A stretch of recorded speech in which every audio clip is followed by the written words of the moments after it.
something happened recently,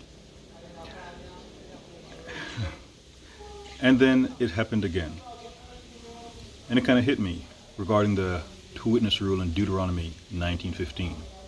Let every matter be established by two or more witnesses.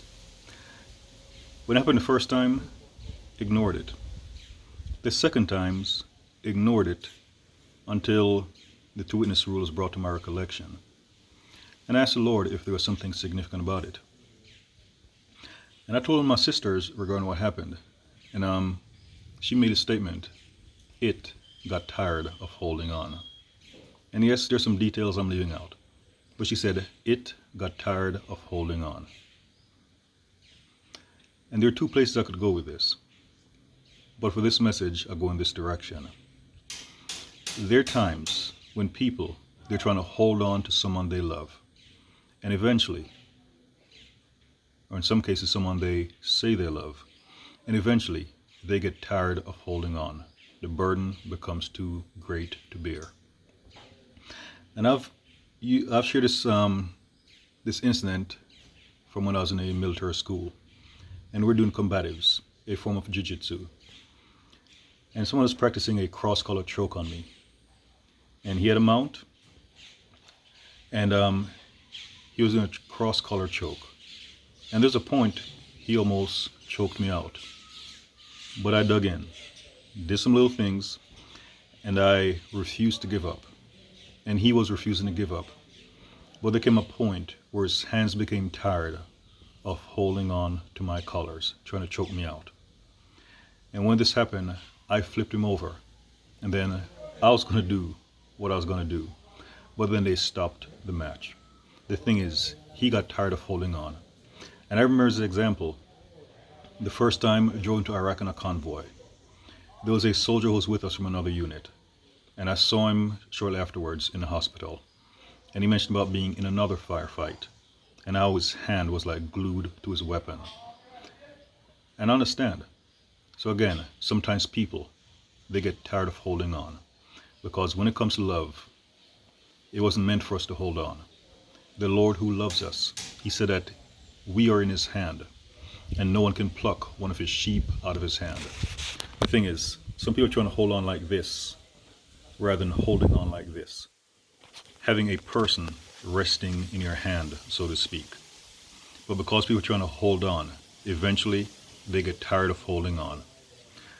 And sometimes when they fall, it actually costs them their lives because they're hanging on for dear life. And it's one thing to hang on to the Lord. The woman with the issue of blood, she reached out to touch the hem of the Lord's garments.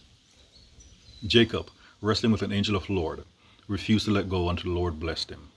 But even those things were temporary. When it comes to the Lord, love, we're supposed to be able to rest in his hand, to rest in love, and not to try to arrest someone that we love, not to try to hold on for dear life. Because eventually, if we are holding on to something or someone that is not holding on to us also, we are going to get tired.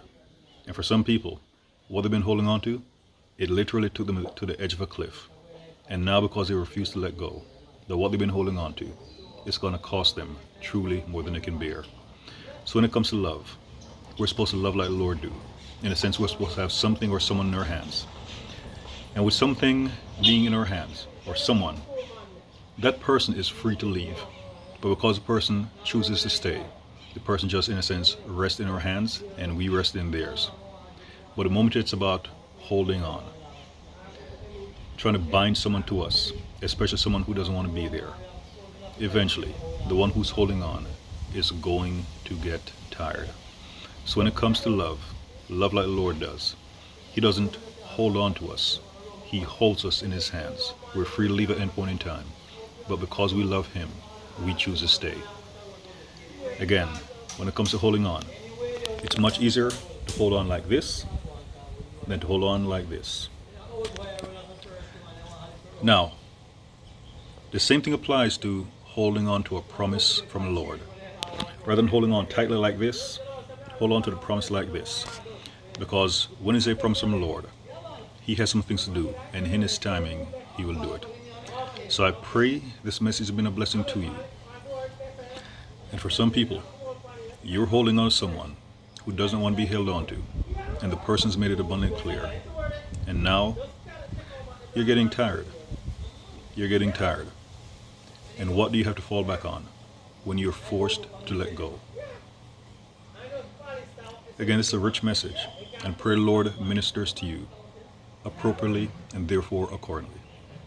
God bless you, and Jesus Christ is Lord.